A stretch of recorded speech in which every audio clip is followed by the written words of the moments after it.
Welcome to the Russell Brown Show and this fine demo that demonstrates the new cloning capabilities found in Photoshop CS3. We're going to use the new clone source feature and paint over time into an animation timeline window, as you see here. Let's get this project started and demonstrate how this cloning works. First of all, let's close this finished document and start here with our original. And the original is, of course, a QuickTime movie that I've imported into Photoshop. I'm using a special custom brush, as you see here, and I'm going to paint into this video frame by frame.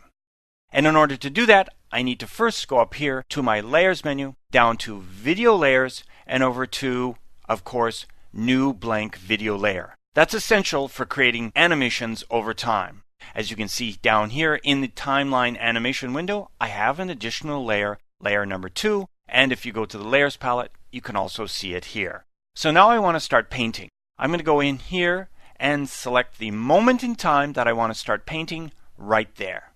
And now let's select the Clone Source menu item right over here. And over here in the Tool palette, I'm going to select the Clone tool.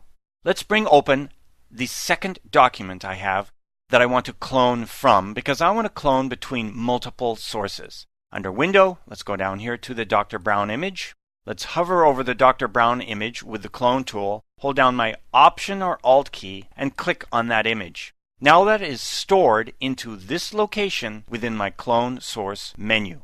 I can now go here to my next image and hover into position, but I don't see my image. What I want to do now is Show Overlay right here and check this box. And now when I move into position, I can see my second cloned Dr. Brown image. I line this up where I want it to be, and then I'm just going to click once. Just like that.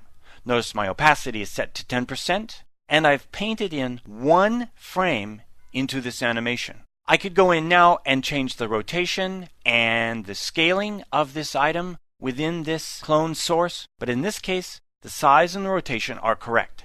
Let's move to our next frame. So now, let's turn off the Show Overlay right here, and let's start painting. Because in this process, you need to paint frame by frame. And one of the key things you need to remember is here from the Layers menu, and down here to Video Layers, and Duplicate Frame. So each time you paint, you need to duplicate your frame within this new video layer. So I'm going to select Duplicate Frame, which copies the last frame, and then I'm going to paint some more. I'm going to use the quick keyboard shortcut within the Macintosh of Control, Option, Command, and the letter D, and I can continue painting through my project hitting my quick keyboard shortcut and painting.